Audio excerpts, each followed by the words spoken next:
Bismillahirrahmanirrahim. يا أيها الذين آمنوا ادخلوا في السلم كافة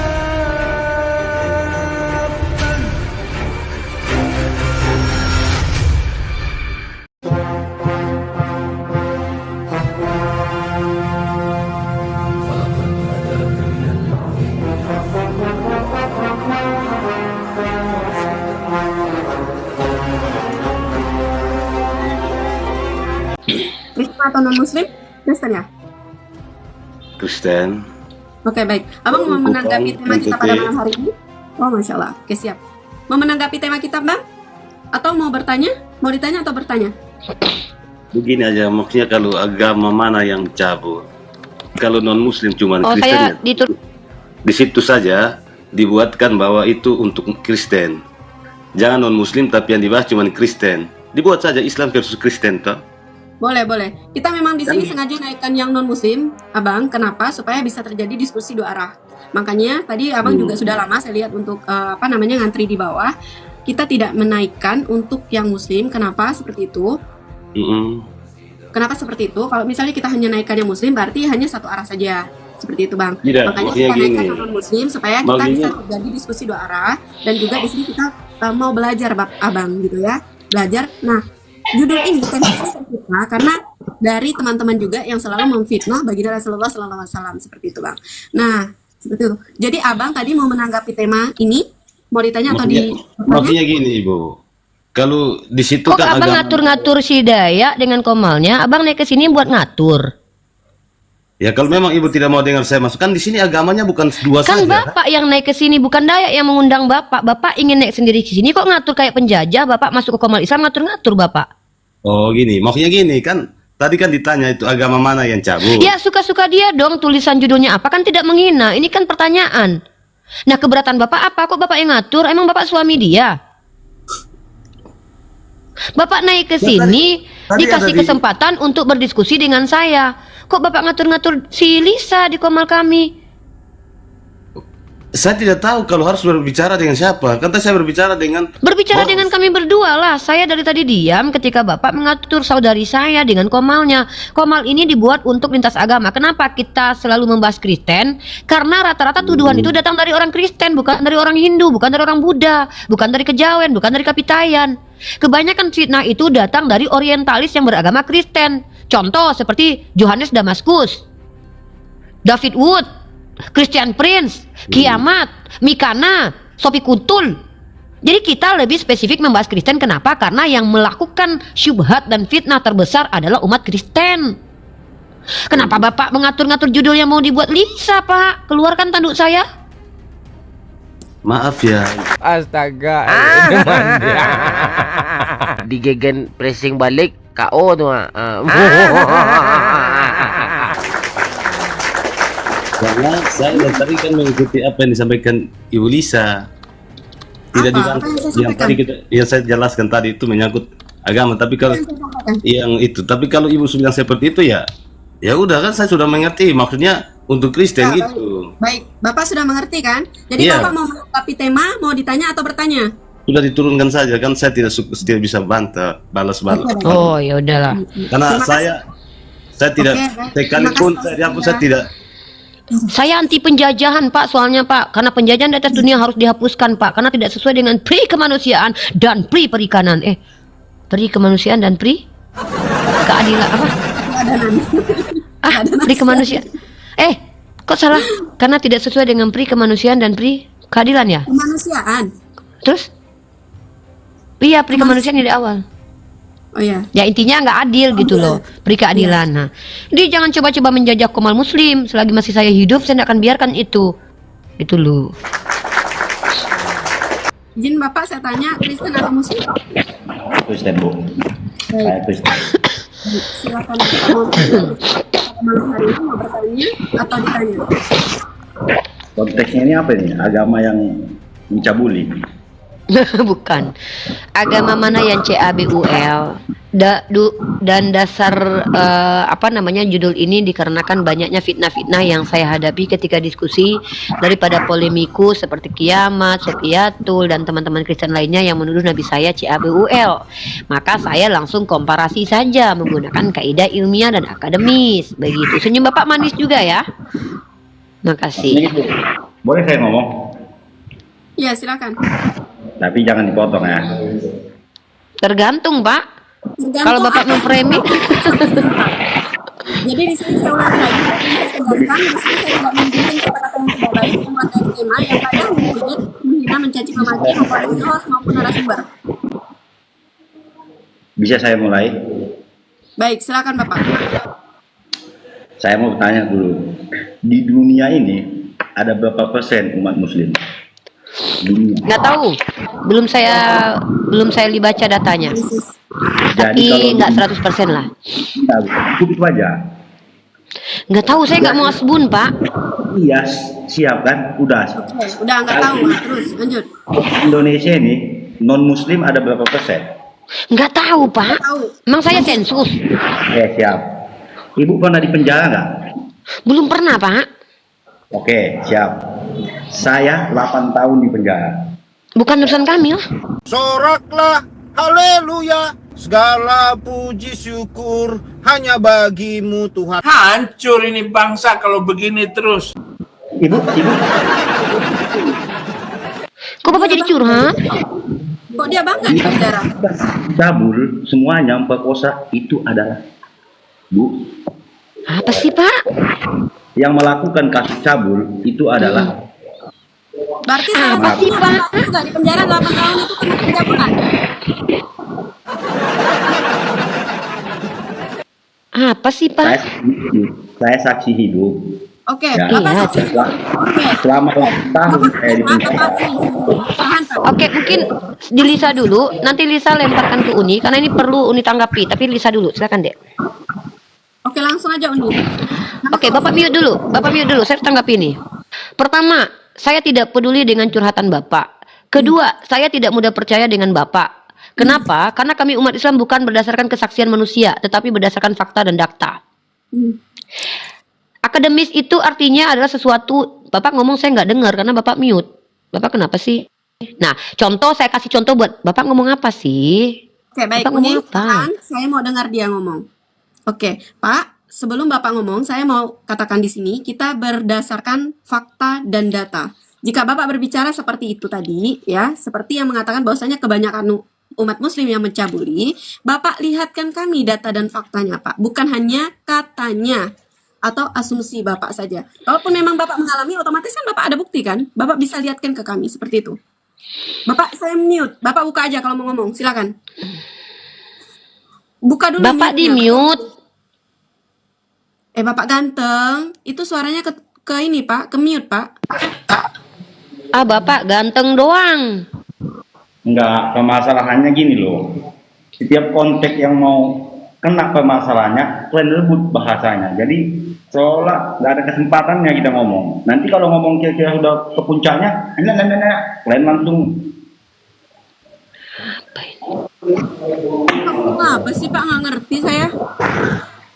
enggak permasalahannya lah Bu. Ibu ini Bapak kenapa kayak curhat gitu ya? Aku lagi dengar kayak anak aku lagi curhat karena nggak terima dengan nasihatku loh. mengenai ini, saya kan mau minta penjelasan kan. Hmm. Jadi kenapa saya ngomong konteksnya langsung dipotong gitu? Jangan gini, jangan Ya gini. karena Bapak curhat. Pak, Jadi- kami di sini yang Konteks. jelaskan, Bentar. Pak Saud, yang Uni jelaskan, Saya belum yang selesai Uni ngomong. jelaskan Pak Saud. Makanya nggak Pak, saya ngalah. punya hak di sini. Saya ngomong. Berisik banget. Pak, Mungkin saya Begini, ajarkan Pak. dia nanti Begini, diskusi. yang Uni bukakan itu sesuai data di Bible Bapak. Nah, Bapak di sini kalau memang mau membantah terkait hal itu, perlihatkan datanya. Begitu, Pak. Kami tidak akan memotong Bapak berbicara. Bapak kalau misalnya sering melihat komal saya, sering melihat live saya, pasti Bapak sering melihat bahwasanya banyak juga orang-orang yang Kristen di sini berdiskusi dengan baik. Nah, kami tidak membantah dengan apa yang mereka sampaikan kalau memang mereka menyampaikan sesuai data dan fakta. Tapi kalau hanya Bapak ngomong-ngomong doang tidak sesuai data dan fakta, tentu saja saya tidak mengizinkan hal itu karena tidak sehat, Pak. Diskusinya tidak sehat. Saya tidak mengizinkan hal itu seperti itu. Nah, di sini Uni sudah melihatkan datanya. Jadi kalau misalnya Pak Saud mau berbicara, melihatkan juga data seperti yang telah dilihat oleh Uni. Seperti itu. Silakan Pak Saud. Maaf sebelumnya ya Bu, kalau untuk data itu kan konsepnya sudah Ibu siapkan. Kalau saya hanya spontan menanggapinya. Kalau Ibu bahas itu data lebih banyak non Muslim, kita berkajinya ke seluruh dunia. Di seluruh dunia. Nah, ini seluruh dunia ini. Ada berapa persen dia Muslim sama non Muslim? Jadi kalau datanya Iya. selalu, kalau dengar Bu, Ibu selalu memotong saya ngomong. Udah lanjut. Saya mute. Jadi Bapak daripada Bapak Jadi kalau datanya itu lebih banyak dari non Muslim, itu kan itu real. Karena di seluruh dunia ini Muslim itu hanya sekian persen dibandingkan non Muslim.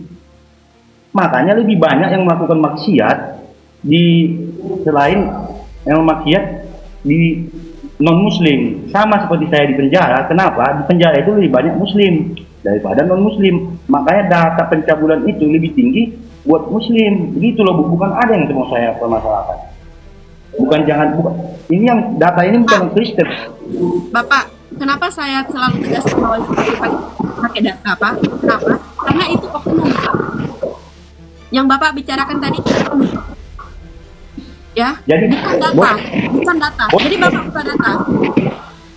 Oke, Boleh, saya kembalikan ke Uni. Silakan Uni. boleh saya cek data. Ibu izinkan waktu. Pak Saud tahan dulu. Pak Saud dengar penjelasan dari Uni. Oke, sekarang kita begini teman-teman. Pertama, kita menunjukkan data universal, ya. Pertama, kita tunjukkan. Nanti saya akan memberikan pernyataan di akhir setelah saya tunjukkan data. Kita baca dulu. Pelecehan SKS berkedok pengudusan di Bogor terjadi sejak tahun 2009. Artinya terjadi sejak bertahun-tahun ya, dari tahun 2009 ke tahun 2024. Kedua adalah Komisi Prancis, ada 3.000 pedo. 3.000 pedo di gereja. Di mute dulu Pak Saud. Soalnya noise banget. Ya, Pak Saud, selesaikan Uni berbicara dulu ya. Sampai ke belakang dulu sebentar. Ini Komisi Prancis, ada 3.000 pedo di gereja Katolik Prancis. Ini kota Prancis. Pak Saud sambil siapkan data aja, Pak Saud. Sambil siapkan datanya dulu. Saya bukan mau membahas data, saya hanya ngasihkan etika langsung aja, pemahaman. Pak Saud sambil siapkan datanya dulu. Kami tidak berbicara hanya memberi kami nasihat-nasihat ajaran-ajaran seperti itu, tidak. Kami tidak butuh itu, Pak. Siapkan data aja dulu. Sama Bu, saya pun juga nggak butuh. Yang untung Ibu. Oke, sorry saya kepental ya teman-teman ya. Oke, sampai selesaikan saya sebentar, baru habis itu saya sampaikan narasi saya. Gereja Katolik di Italia diguncang skandal pesta SKS. Tadi saya sudah ajak kalian ke mana-mana ya. Sekarang ini Katolik Italia lagi. Kemudian 200.000 anak dilecehkan pastor. Para uskup Spanyol minta maaf, Spanyol. Nah, jadi yang mau saya bawa narasi begini. Kita harus bandingkan apple to apple ya. Oke. Mari kita bandingkan Indonesia dengan negara. Indonesia memang banyak Islamnya. Jadi kalau ternyata banyak pelaku kejahatannya adalah orang Islam di Indonesia, oke lah dianggap wajar sama Bapak tadi. Maka Bapak tadi mengatakan, ya sama aja di dunia juga banyak orang Kristennya, maka tentu pelaku kejahatannya banyak orang Kristen. Oke, kita apple to apple, kita bentrokan itu. Maka apa yang terjadi di Indonesia dengan di dunia bisa kita katakan, oh itu hal yang normal. Tapi bukan itu poin saya. Poin saya adalah kenapa justru pelecehan ini terjadinya di gereja. Gereja. Pelakunya pastor, korbannya anak-anak. Jumlahnya ratusan ribu. Terjadi bertahun-tahun. Ini karena berkaitan dengan agama. Ini permasalahannya. Kalau terjadi kriminalitas, mohon maaf nih. Saya punya fakta yang menarik untuk kalian ketahui. Kalau kalian bilang mayoritas kejahatan itu dilakukan karena Muslim yang melakukannya, tapi kenapa mayoritas Kristen yang tinggal di Vatikan, kalau memang itu ajaran kasih, Kalau memang Kristen ajaran kasih, kenapa Vatikan mayoritas Kristen menjadi negara terkriminal di dunia? Datanya ada, saya tunjukkan nanti. Jadi ini nggak ada kaitan dengan di Indonesia ini yang paling banyak kejahatannya adalah Muslim karena banyak Muslim. Oke, sepakat itu. Tapi masalahnya kenapa pelaku kejahatannya itu justru adalah pastor, kejadiannya di gereja, pelakunya ribuan, korbannya ratusan ribu, dan terjadi di banyak negara dari tahun ke tahun. Mana ajaran kasih? Itu satu, itu yang saya tanyakan. Dan kalau seandainya kalian bilang, pelaku kejahatan di Indonesia itu yang paling banyak melakukan adalah Muslim di penjara. Karena yang paling banyak Muslim. Ini kita sekarang begini, kita sedang membandingkan ajaran. Maka seharusnya mayoritas Kristen itu harusnya beradab dong kalau mayoritasnya Kristen.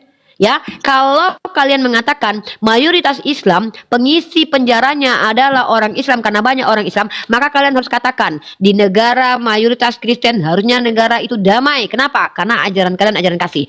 Mari kita ambil satu negara, yang mana negara ini adalah negara Kristen. Dan negara ini adalah negara yang bukan hanya mayoritas Kristen, tapi negara yang ditempati oleh para paus dan isinya orang Kristen aja. Bagaimana keadaan negara ini? Bagaimana keadaan negaranya? Kita lihat datanya. Ya, nih. Nih, perhatikan. Detik Travel, Detik. Boleh kalian bantah data ini? Kita baca judulnya. 10 fakta Vatikan, negara terkecil dunia. Ini negara terkecil. Negara terkecil saja memiliki fakta yang menarik untuk dibahas. Apa faktanya? Negara terkecil ini mayoritas Kristen yang diduduki oleh paus. Harusnya diberkati oleh Tuhan karena paus berada di situ. Apa yang terjadi? Apa fakta yang menarik? Satu, negara ini negara terkecil di dunia. Harusnya orang negara terkecil ini nggak mungkin kriminalnya banyak. Tapi apa yang terjadi? Sedangkan negara ini negara terkecil saja dan negara ini tidak punya penjara, teman-teman. Tapi kalian lihat, kriminalitasnya tinggi. Sebagai negara yang tidak memiliki penjara, Vatikan memiliki angka kriminalitas yang cukup tinggi. Kejahatan yang tercatat umumnya terjadi di kalangan turis. Mereka menjadi pelaku dan juga korban. Kejahatan paling umum adalah mengutil, pencurian, dompet, dan perampok. Situs pariwisata Vatikan meminta turis untuk selalu waspada. Korbannya turis. Jadi artinya apa? Kalau memang kita membandingkan, kenapa negara yang majority Kristen sendiri adalah negara terkriminal di dunia, sementara itu negara terkecil di dunia? Why? Jadi kalau kalian bicara oknum, ya, oknum itu artinya person. 1 biji, 2 biji, 3 biji pelaku. Itu tidak ada kaitan dengan ajaran. Tapi kalau satu gereja berjamaah, korbannya ratusan ribu, bertahun-tahun dilakukan, masih kalian bilang oknum. Oknum apa doyan? Tahu kenapa hal ini terjadi? Tahu kenapa? Secara psikologis, secara medis, secara ilmiah. Karena adanya sistem selibat dalam iman Katolik. Manusia menantang naturnya sebagai laki-laki yang dicatat dalam Al-Quran. Dikatakan zuyyina linnasi hubbu syahawati minan nisa. Allah berikan natur kalau laki-laki itu kecenderungannya kepada perempuan. Tiba-tiba yang terjadi apa? Mereka selibat. Mohon maaf, saya harus menggunakan bahasa ini. Ketika mereka memiliki sperma yang harus dikeluarkan, mereka menantang natur Tuhan dengan mereka katakan mereka tidak perlu menikah. Tiba-tiba sperma tidak dikeluarkan kepada istri-istrinya, tapi mereka keluarkan kepada anak-anak kecil yang bukan menjadi haknya. Mana nih? Ya, jadi ini karena dogma menantang natur laki-laki yang memiliki hawa nafsu, korbannya adalah anak-anak. Karena dogma di mana seharusnya para penjahat mendapatkan tempat tinggal, penjara, Vatikan tidak memiliki penjara, justru kriminalnya tertinggi. Aturan apa? Apabila ditampar pipi kiri kasih kanan, ajaran kasih, mengasihi para penjahat. Makanlah kalian. Dalam Islam, ajaran Islam itu relevan dengan realitas, relevan dengan sosial. Ketika ada para penjahat, dihukum saja masih banyak yang jahat, apalagi tidak diberi hukuman. Kalian pikir manusia itu kalau tidak diberi hukuman sadar gitu? Sedangkan diberi hukuman saja mereka masih banyak berbuat ingkar seperti umat Islam. Umat Islam berzina aja hukumnya didera 100 kali, masih banyak yang berzina. Apalagi yang tidak ada hukumnya. Pertanyaan saya, kalau memang Yesus tidak melegitimasi perzinahan, kenapa Yesus tidak menghukum para perempuan zina? Ini pada akhirnya saya katakan. Jadi kalau kita bicara mana ajaran yang CABUL sesuai definisi, apa sih arti CABUL itu? Secara ayat saya tunjukkan, realitas konkret saya tunjukkan, tokoh-tokoh kalian saya tunjukkan. Pertanyaan saya, dasar kalian menuduh Nabi saya CABUL itu apa? Kalau karena pernikahannya dengan Sayyidah Aisyah, pertini ini, apa kalian mau mengatakan Tuhan kalian ada Tuhan yang CABUL karena menghamili istri orang pada umur 12 tahun? Kalian mau mengatakan Tuhan kalian hidup di zaman CABUL di mana boleh menikahi anak umur 3 tahun? Terima kenyataan itu. Mari adil. Kalau kalian tuduh Nabi Muhammad CABUL karena menikahi anak di usia 6 tahun sampai 9 tahun, maka kalian terima bahwa agama kalian agama CABUL. Karena halakah Yahudi membolehkan menikahi anak umur 3 tahun di satu hari. Dan kalian harus terima nenek-nenek kalian yang menikah umur 11, 10 tahun kemarin itu, di tahun-tahun 50 tahun yang lalu, 100 tahun yang lalu, itu adalah korban CABUL. Belajar antropologi. Ya, jadi beginilah saya secara ilmiah mengkaji, mengkomparasi. Kenapa saya harus komparasi? Saya ingin menjawab tuduhan kalian terhadap Nabi saya. Bukan untuk melecehkan agama kalian, karena ini bukan pelecehan, tapi ini fakta yang saya bongkar. Saya bongkar ini fakta-fakta. Tidak akan mungkin dibahas di gereja. Begitu.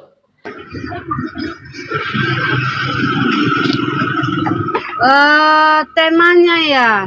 Ya. Cabul. Kayaknya di Kristen nggak ada cabul ya. Nggak ada Kayaknya. cabul. Di agama kami nggak ada cabul. Kayaknya.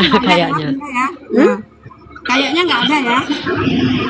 Bukan kayaknya Oke. di agama kami nggak ada cabul. Ya, kasih unihat Tuhan dengan dia ya. Nggak ada. Oke, coba saya bantah tapi di mute ya. Oke, kita baca dalil dalam kitab sucinya teman-teman Kristen ya. Kita baca dalil dalam kitab iman Kristen. Yang pertama adalah barang siapa yang menginginkan dalam hati, ya, saya bacakan ayatnya, itu berzina. Rasmi percaya ayat ini, Rasmi Siloloho? Percaya Eda? Matius 5:27. Ya, Kamu percaya. telah mendengar Ya, firman percaya, jangan berzina, percaya. tetapi aku berkata kepadamu, setiap orang yang memandang perempuan dan menginginkannya sudah berzina dengan dia dalam hatinya. Betul? Di mute Ya. Kak. Oke. Maka konsekuensi dari ayat ini pada akhirnya menyatakan bahwa setiap umat Kristen itu pezina. Kenapa saya katakan begitu? Karena mustahil Rasmi menikah dengan suaminya nggak ingin dalam hati. Kecuali memang si Rasmi tidak dicintai sama suaminya. Di sini, barang siapa yang melihat perempuan dan menginginkan dalam hati sudah berzina. Maka dipastikan Rasmi nenek moyangnya yang menikah itu sudah berzina. Atau orang Kristen menikah tanpa rasa ingin. Waduh, mustahil. Ya, jadi setiap orang yang menikah itu semuanya sudah berzina. Rasmi berzina, orang tuanya berzina, keluarganya berzina. Kenapa? Karena Rasmi menikah atas dasar keinginan dalam hati dulu. Kecuali memang suaminya Rasmi tidak menginginkan Rasmi dalam hati. Menikah cuma buat ini aja, nggak diinginkan gitu. Ya, nah ini dalilnya menunjukkan bahwa semua umat Kristen itu pada dasarnya pezina. Paham nggak? Itu dulu. Barang siapa yang memandang perempuan serta menginginkannya sudah berzina dengan dia dalam hatinya. Jadi Rasmi ini sudah berzina dengan suaminya, guys. Kecuali Rasmi mengakui suaminya menikah dengan dia karena suaminya tidak inginkan. Nah, pertanyaannya kita tanya sama Rasmi. Kak Rasmi ketika menikah dengan suaminya, apakah suami kakak menginginkan atau tidak menginginkan kakak? Silakan. Itu satu dulu. Ini bukti kalau semua Kristen itu pezina. Silakan. Oke, silakan. Ya. Bunda Rasmi. Di situ dikatakan perempuan ya, perempuan. Berarti buka bacaan berapa itu tadi? Di situ dalam artinya Kakak kan perempuan itu perempuan. adalah perempuan asing ya, bukan ya, tapi perempuan asing nama ya, nambahi bukan perempuan, perempuan istrinya ya gitu ya. Kok nama-nambahi Ya, ayat buka ayatnya, kitab? buka Barang ayatnya, siapa buka yang ayatnya, menambahi buka firman ayatnya. ini Ya, nih. kita buka ayatnya, kita Aduh. baca. Ya, kita baca. Ya, kita baca. Jangan dibuat seperti di Al-Quran hanya satu ayat. Ya, baca satu perikop biar tahu arti sebenarnya. Kamu telah mendengar Di bacaan firman mana jangan itu tadi? berzina. Kamu telah mendengar firman jangan berzina. Ini lawan diskusi saya udah lama ini, Dinda. Tetapi aku berkata kepadamu, setiap orang yang memandang ya, setiap orang yang memandang perempuan serta menginginkannya. Di sini kata-katanya setiap orang. Suami kakak orang atau bukan? Setiap orang yang memandang perempuan, kakak perempuan atau bukan, serta menginginkannya sebelum menikah, serta menginginkannya sudah berzina dalam hatinya. Artinya kakak dipastikan sudah berzina dulu dengan suami kakak dalam hati, karena suami kakak pertama sebelum menikah pasti menginginkan kakak, kecuali kakak tidak diinginkan. Ya silakan kakak jawab, bela kalau kakak bukan pezina, artinya kakak tidak diinginkan sama suami, gitu. Jangan tambah-tambahin firman Tuhan kalian pakai perikop. Perikop itu kan bukan ayat, perikop itu judul. Kalian jangan menambah-nambah firman Tuhan lah. Itu baru satu ayat loh ya. Bukti kalau Kristen semuanya pezina menurut doktrin. Sekarang saya kasih data yang lain. Katanya Kristen tidak berzina ya. Tidak berzina ya kak? Tidak diizinkan berzina ya? Bacaan berapa tadi itu nih? Matius pasal 5 Bacaan nomor 27 berapa sayang tadi? cantik. Matius pasal 5 27 cantik, manis, seksi. Kakakku yang suka pakai baju tak berketek. Dia suka pakai baju yang tak berketek. Matius 5 Nomor 27 sayang, Matius aku 5 cinta. ayat 27 sayang. ayat berapa? 27. 20. Kakak masih senang pakai baju tak berketek ya, Kak? Yesus dan hukum Taurat. Kamu telah mendengar Matius ya kan? Matius kan? Iya cinta. Kamu telah mendengar firman jangan berzina, tetapi aku berkata kepadamu, setiap orang yang memandang perempuan serta menginginkannya sudah berzina dengan dia di dalam hatinya. Maka jika matamu yang kanan, di sini kan maksudnya perempuan, jadi bukan dikatakan istrinya gitu ya, dalam artian ini Melawak United ni udah kelihatan goblok ya kan. di sini kan tentang cerita zina gitu ya, berarti itu perempuan asing gitu. Mana asingnya kakak nama-nama firman Tuhan loh. Gini, bentar dulu. Artikan dulu ya. Mana tadi? Setiap orang yang memandang perempuan serta menginginkannya, ya, berarti dia berhasrat, bernafsu gitu ya kan? Ya jelas sudah berzina dia sudah berdosa karena dia sudah berhasrat menginginkannya. Kalau dia menginginkannya berarti dia sudah bernafsu. Ya jelas dia sudah berdosa. Berarti suami kakak tidak menginginkan Dan itu kakak. tidak boleh. Iya berarti suami kakak di awal sebelum menikah tidak menginginkan kakak. Ya, menginginkan dalam arti apa? Di sini yang dimaksudkan di sini menginginkan di sini dalam artiannya dia bernafsu. Berarti suami kakak nggak bernafsu sama kakak? Itu artinya kalau di sini menginginkan. Iya suami kakak nggak di sini bernafsu berarti sama kakak. Kalau ya berarti suami kakak nggak bernafsu. Kalau di ajaran Kristen, kalau tunggu dulu Rifa. Kalau di ajaran Kristen, kalau seorang laki-laki ya memandang perempuan dan dia menginginkan dia menjadi istrinya, bukan begitu bahasanya. Dia kasih kepada perempuan itu gitu ya. Dia baca ini kakak, sayang, baca ini kak. kasih gitu, damai sejahtera. Dia nyaman sama dia kasih. Bukan bahasanya menginginkan. Menginginkan itu berarti dia bernafsu gitu. Ini kan lelucon sudah basi. Ulangan. Kenapa itu? Janganlah kamu menambahi dan janganlah kamu mengurangi. Iya, yang aku bilang memang nggak boleh jika kita, contohnya kita sebagai perempuan lah, kita lihat laki-laki, ya kita kan hanya sebatas melihat gitu loh. Tetapi kalau kita sudah menginginkannya, berarti di dalam hati kita itu sudah ada pikiran-pikiran bagaimana cara untuk mendapatkannya. Kan begitu, berarti sudah berdosa gitu loh. Artian berarti itu, suami kakak iya gini loh kakak aku paham, ini aku gantian. Berarti kakak mau mengatakan sebelum kakak menikah dengan suami kakak tidak menginginkan kakak dan tidak berhasrat kepada kakak ya? Awal pertama itu bukan menginginkan ya, tetapi suka gitu. Suka dan tidak berhasrat sama kakak, tidak berhasrat. Suka dengan menginginkan itu sangat jauh berbeda ya. Suka itu artinya ada kasih di sana, tetapi kalau menginginkan itu menakutkan gitu ya. Agak bergidik kita. Enggak, saya tuh cuma mau bertanya gini loh kak, gitu kakak. Ya.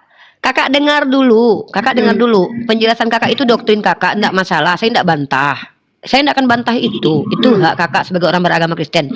Di sini ayatnya, barang siapa laki-laki, ada laki-laki yang melihat perempuan lalu menginginkan dalam hati dan tidak ada kata di situ menginginkan karena terangsang atau bernafsu, karena itu tambahan dari kakak, itu penjelasan dari kakak. Di situ tertulisnya menginginkan, entah menginginkan jadi istrinya kek, entah menginginkan apa kek, terserah, saya enggak tahu, pokoknya menginginkan tanpa ada tambahan ayat. Maka itu sudah berzina. Pertanyaan saya cuma satu, bini laki kakak sebelum menikah dengan kakak menginginkan kakak atau tidak? Jawab. Ini ya, kalau untuk menjadi istri ya itu butuh proses ya Rifa. Awal pertama suka. Saya lagi nggak ceritain masa lalu kakak dengan suami. Tunggu dulu Rifa. Setelah dilihat bibit bebet bobot, baru dia menginginkan untuk memilikinya. Bukan menginginkan, ingin memiliki gitu ya. Bukan Apa di ya? situ artinya gitu ya. Artinya itu lain gitu ya. Gebrak meja. Dia butuh proses baru dia ingin memiliki. Tetapi kalau hanya memandang Iya, berarti ingin saja memiliki. dia ingin memiliki, berarti itu contohnya ingin seperti pemerkosa gitu ya, nggak boleh gitu ya. Baru saja dipandang dia sudah ingin, berarti dia nafsu, ingin merkosa gitu. Kalau untuk menginginkan untuk menjadi istri itu butuh proses, dilihat dulu bibit bebet bobot, baru ada rasa ingin memiliki. Itu pun rasa ingin memiliki, bukan menginginkannya.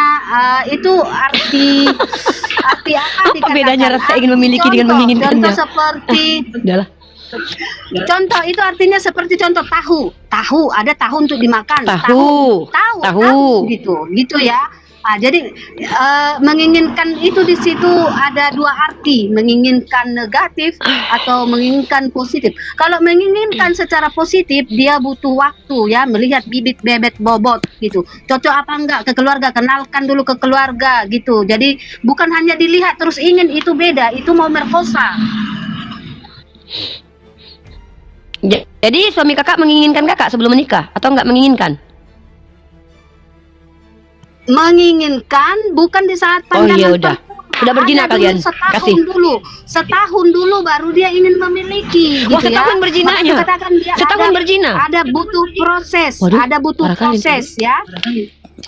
Setahun Di awal berzinanya guys. pertama dia tidak menginginkan tetapi suka gitu. Karena suka makanya dia kirim ingin tapi suka. salam gitu ya. Aku suka sama si Rifa lo, kirim salam ya gitu. Kalau dia pandangan pertama kalau suka, tetapi kalau pandangan melihat pertama kali terus menginginkannya, berarti dia bernafsu, berhasrat gitu. Kalau suka dia tidak menginginkan, hanya sebatas suka gitu, suka ganteng ya gitu, udah sebatas itu, hasrat tidak ada gitu, beda dia, ada tahapan, Berarti- ada tahapan Ya untuk berarti itu. suami kakak tidak bernafsu sama kakak pertama-tama lihat ya, tidak bernafsu ya lihat kakak ya. Enggak lah, yang enggak Oh nggak bernafsu lah. bernafsu. Iya Kalau iya iya. bernafsu sudah diperkosa, sudah dikasih obat, dimainkan, gitu. Jadi Kalau teman-teman dia sudah ya, bernafsu. Suaminya Gitu Kak loh. Rasmi tidak bernafsu kepada Kak Rasmi ya. Terima kasih, luar biasa, keren. Paham ya Lisa ya? Suami Kak Rasmi tidak bernafsu sama Kak Rasmi. Di awal pertama ya, setelah menikah baru ada nafsu. Makanya butuh proses, butuh waktu. Berarti Rifa sama suaminya situ kenal langsung main orang itu.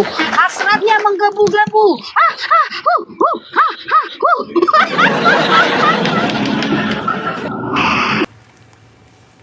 Waras sedikit dong.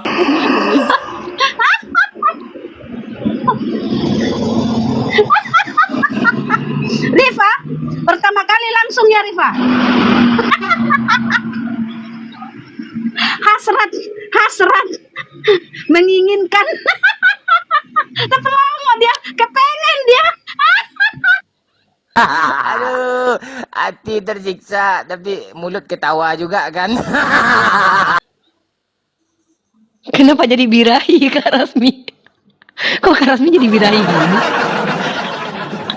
Tapi What's kau wrong with you? katakan si Rasmi suaminya tidak menginginkan dia. Berarti kamu awal pertama suamimu di saat pertama kali melihatmu langsung menginginkanmu. Kalau saya memang tidak. Iya, nggak apa-apa. Suami kakak tidak bernafsu kepada kakak, nggak apa-apa. Itu kami nggak masalah.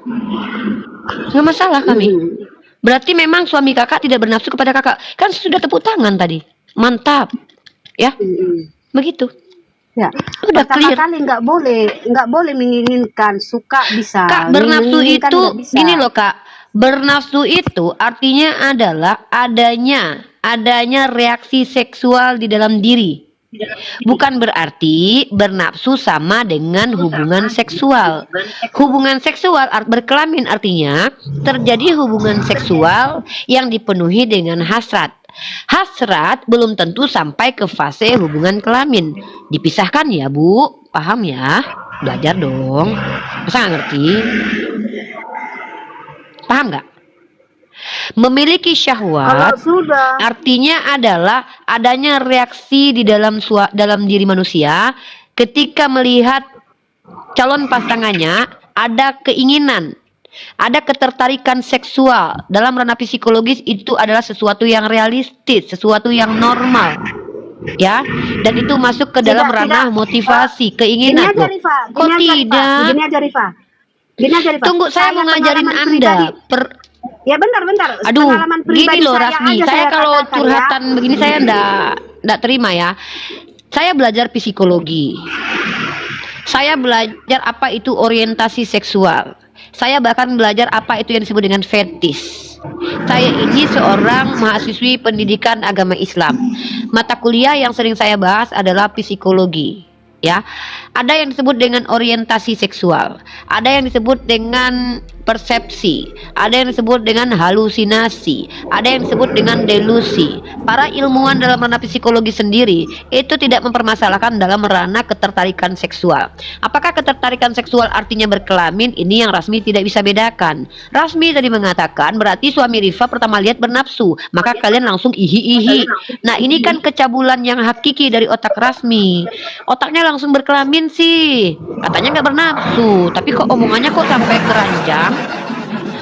Jelas tadi saya mempertanyakan ayat Anda yang berbunyi, bahkan di ayat Anda saya tidak menambahkan kata nafsu dan ketertarikan seksual. Anda yang membawanya ke sana.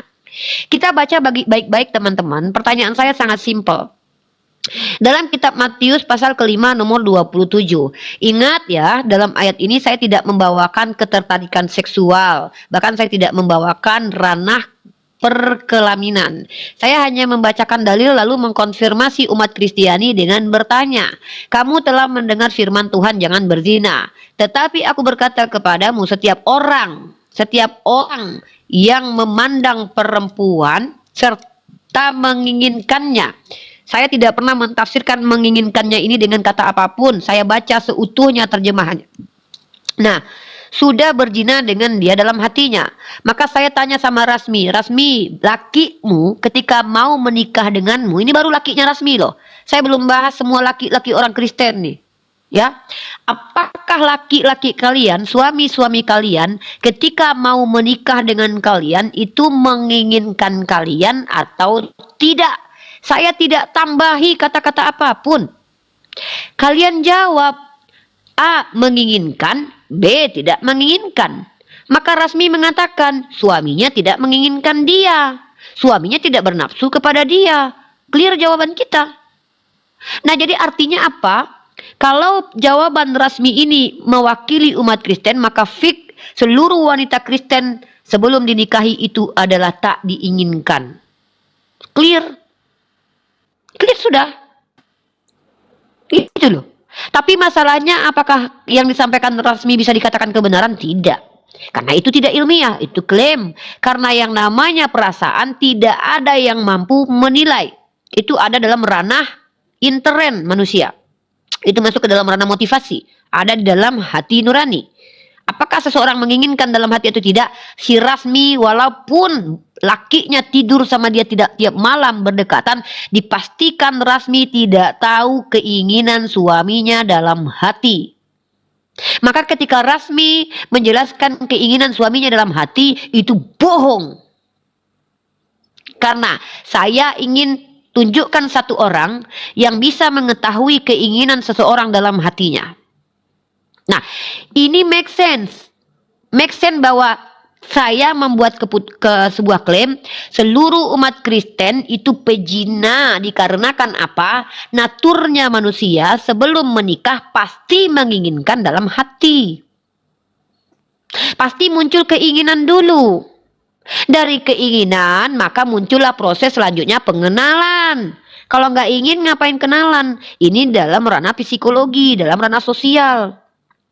Maka dengan dalil ini, kalau setiap orang yang menginginkan perempuan dalam hati dikatakan pejina, saya pastikan secara natur semua umat Kristen pejina, kecuali kalian menikah tanpa menginginkan istri kalian. Tapi kalian harus buktikan dulu kalau itu betul. Karena saya mengkaji dalam ranah psikologi. Karena yang dalam ranah psikologi itu, naturnya manusia itu hal yang lumrah punya ketertarikan seksual, kecuali kalian tidak normal.